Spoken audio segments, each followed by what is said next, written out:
Chapter 6 Afflictions of the Mind 6.1 Deception of the Senses. We will now begin a series of chapters on afflictions of mind. Afflictions are undesirable side effects produced by the highly complex processes that occur in the mind. While bearing in the mind that the afflictions are also perfect, there is nothing wrong with them, and there is no natural law that compels anyone to remove them. We will still try to see what are the possible ways to see them clearly, and in case of extremely dysfunctional ones, how one can eradicate them effectively. There are certain tricks that I learned from great masters that I found work nicely in my experience. However, everyone has a unique mind, and these may or may not work for all.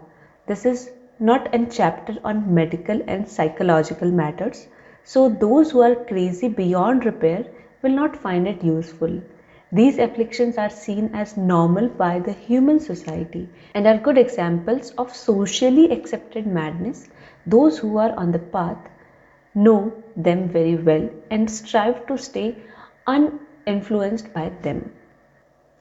How can I know that I am afflicted? Everyone is, don't worry. The telltale sign of afflictions is suffering and bondages. That is the main motivation behind hunting them down. It is not really important to completely cure them. In most cases, simply being aware of them is enough. First, deception of senses. Almost all of the contents that the mind organizes originate from senses, internal or external. What we perceive is only as good as what the senses are capable of. Our worldview are totally dependent on what we perceive. The reverse can also be said. Our perception gradually becomes dependent on our existing knowledge, so much so that we are unable to perceive anything that is outside the narrow beliefs derived from extremely narrow sensory contents. It is not what you look at that matters, it is what you see. Henry David Thoreau has said that. It is debatable what lies outside the sensory radar. It does appear that whatever lies in its range is being created and perceived simultaneously. In other words, there is no difference between creation of the contents and perceptions of them. When there is no perception, there are no contents. Things do not exist if they are not perceived. This is seen very clearly during an out-of-body trip, as known as astral projection, where there is no difference between an intention to see something, its creation and its perception. It is less obvious in normal waking state but can be experienced with some careful observation. Gradually, as the mind gathers knowledge, it erects wall of knowledge and beliefs around itself, becomes more and more limited. It can be counterintuitive. More knowledge should lead to more freedom, not less. The freedom does not come from sense perceptions and their organization. This should be seen clearly. Freedom comes from not taking sense perceptions literally, not letting walls of belief form, and clearly understanding how the senses build up a limited world, a VR like immersive environment around the mind. Once this is understood, freedom results, else one is trapped in this sensory game forever. Two-thirds of what we see is behind our eyes. It's a Chinese proverb. The firm conviction that the absolute reality or truth is nothing but what the senses tell us is an affliction of mind. The belief is complete and strong, and most of the time nothing can be done to eradicate it. If one is not willing and open, Mother Nature comes to help in the form of suffering. Beliefs beget suffering. Always. Not only that, such people causes suffering for others and also destroy their physical surroundings. They find enough justification for that. The sensory illusion creates a separation of me from the rest, and so for the one who is afflicted, it is not possible to see that the damage is being done to the self, not to the others or objects. There are no other and no separate objects. The separation is an illusion. Really? Please refer previous entries for discussion on identity. How to get rid of this affliction? If you are reading this chapter since start, the answer should be obvious. I repeat it again and again because this is the only trick that works most of the time, and it is be aware of it all. Being aware, conscious, attentive towards how the senses limit us will help in getting rid of this limitation. Does it magically make the usual word disappear and will another more real word appear to me instead? No. Everything remains as is, only the mind changes, not the external forms. The awareness of the illusion will not make the illusion go away. Instead, simply one is not fooled by it anymore. Our choices and actions are now free from the influence of the hypothetic senses. This is a great achievement in itself. If you are on your own, it will appear almost impossible to go beyond the senses. A teacher who is free from the trap of perception is needed. Books, discussions, audiovisuals, materials, all this also help. Fortunately, there are many studies and enough material out there that shows how the mind creates a sensory world out of mere information. Anyhow, if you are on the path of knowledge, you will want to see it for yourself and not dependent on others' experiences. For those who are daredevils, I recommend learning astral projection or lucid dreaming. These techniques directly show the practitioner the illusion that we call a physical world. One should not make a mistake of assuming that it is just one of trillion of words, physical or non-physical. It is merely an illusion. These worlds are not pre-existing. They are not there actually. Worlds can be created on demand. The mind is a mean machine. When it comes to creation, words cannot describe how powerful the mind is. It is a flabbergasting and beyond comprehension. One need to experience it firsthand.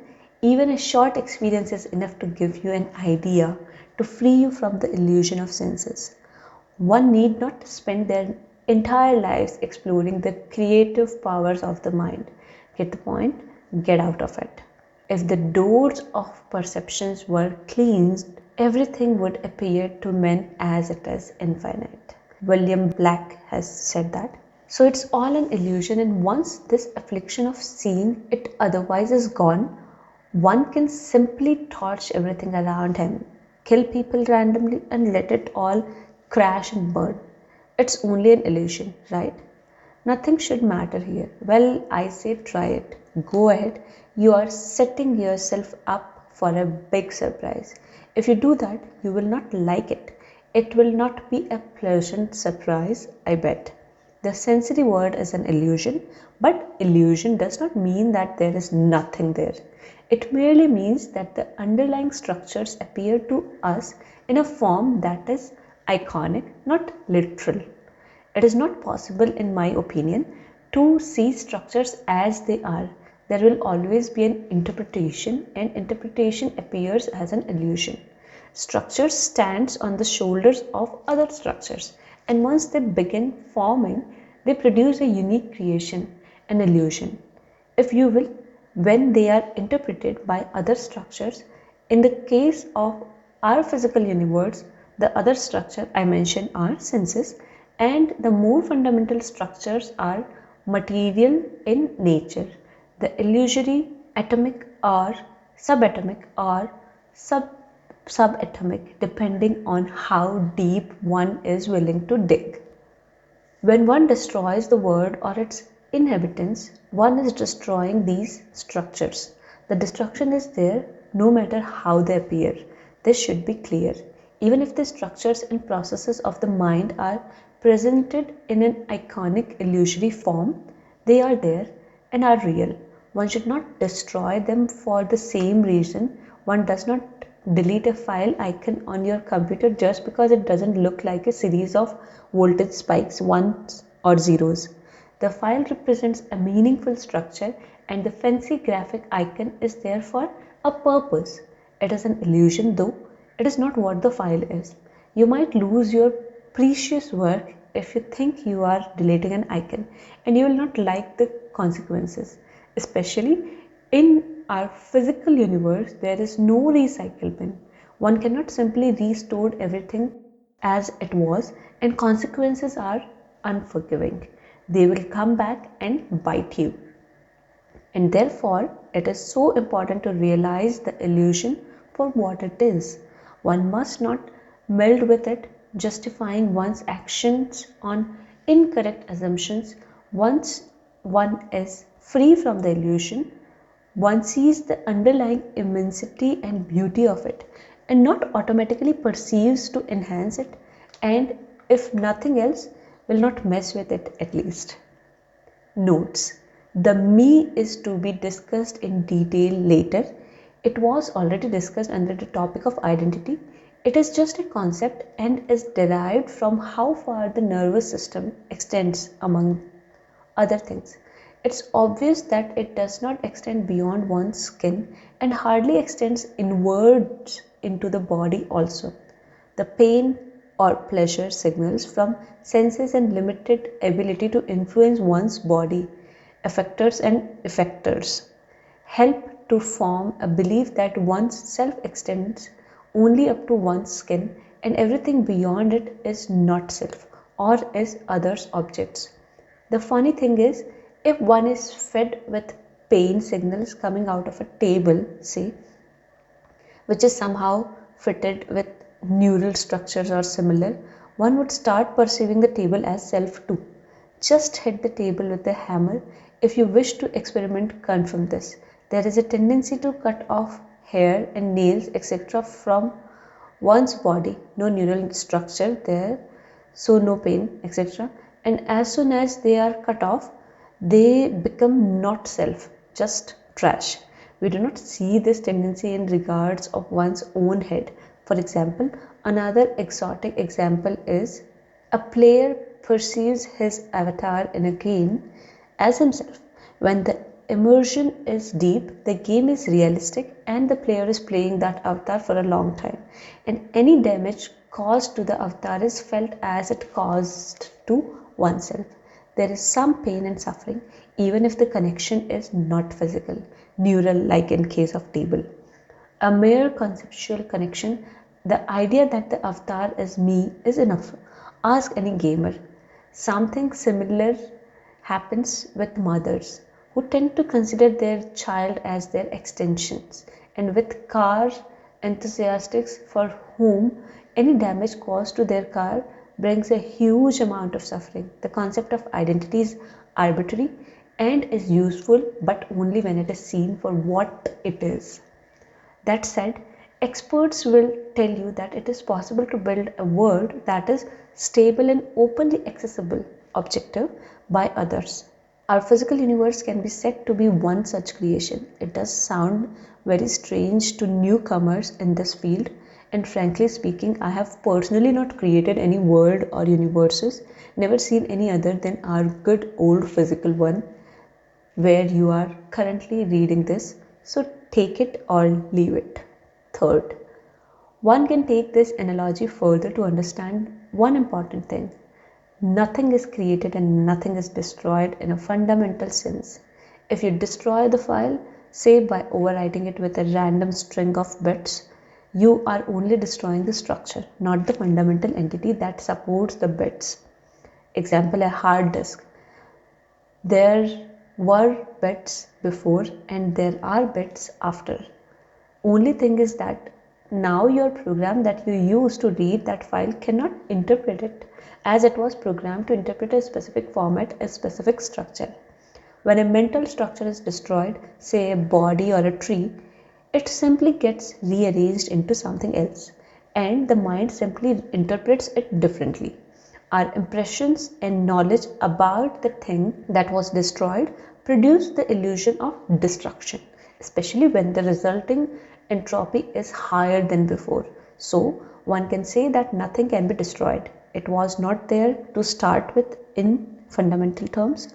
Similarly, nothing is created. It's just a rearrangement, an interpretation by the mind that is programmed to interpret it in a specific way.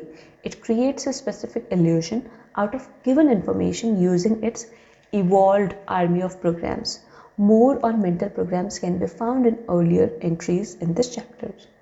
Fourth, illusion is not an accurate word for the deception of senses. We talked about the proper word is Maya. Sanskrit, it means that which is not. There is no corresponding English word.